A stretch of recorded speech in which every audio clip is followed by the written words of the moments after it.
Namba tayo, mga 16 years old. Kaya kinamong sa ilaga. Iminlip. Sab ka no, gobyerno tanong ka. Binanganaga din mamo sila sa ilaga. Duwati mami kasanguan karo. Pagana yun, nagkapamuno ng pagidyanan ka.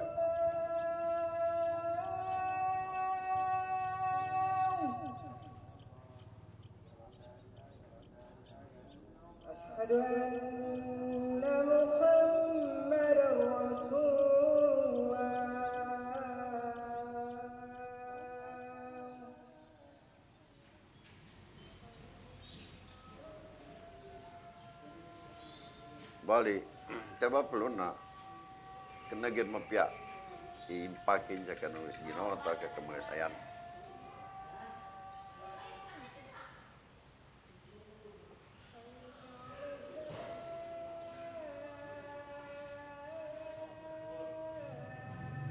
Ang kailangan sa community dagang kayo.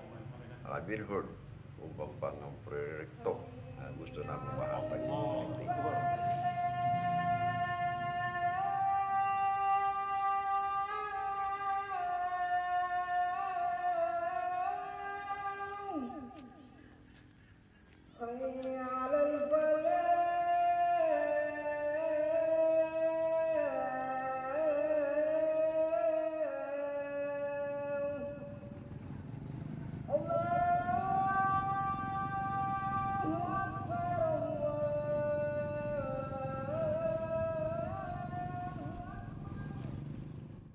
Water has been lost for 20 years in our community.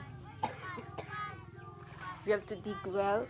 We have to bring our laundry to a creek 500 to 600 meters away from our houses. And we need to haul water 3 to 4 times a day. When we get home, we have to boil the water to have a safe water for drinking. It was hard. Water is life. When the water project came to the community, it was the answer. When we started opening the tap stands, wow, you couldn't imagine how long the containers was in line. Yeah, it was very long. From 7 o'clock down to 4, 5 p.m., people are coming around with their containers. You could see happy faces.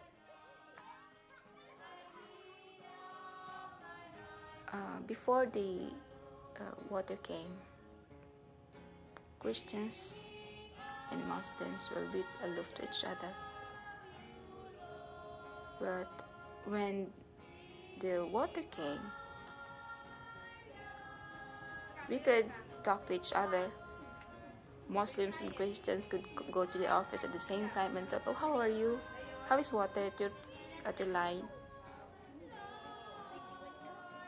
You can see people with good hearts and contented because of the water. I was the happiest one. I just said that, wow, this is an achievement.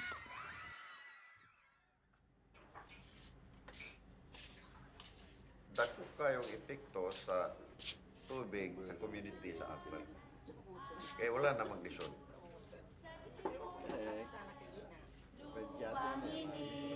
Duyan ka ng magiting sa manlulupi, di ka pasisiin sa dagat at bundok, sa simoy at sa langit mo'y bugaw. May lagang tula at awit sa paglayang minamahal, ang isang ng watawat may tagong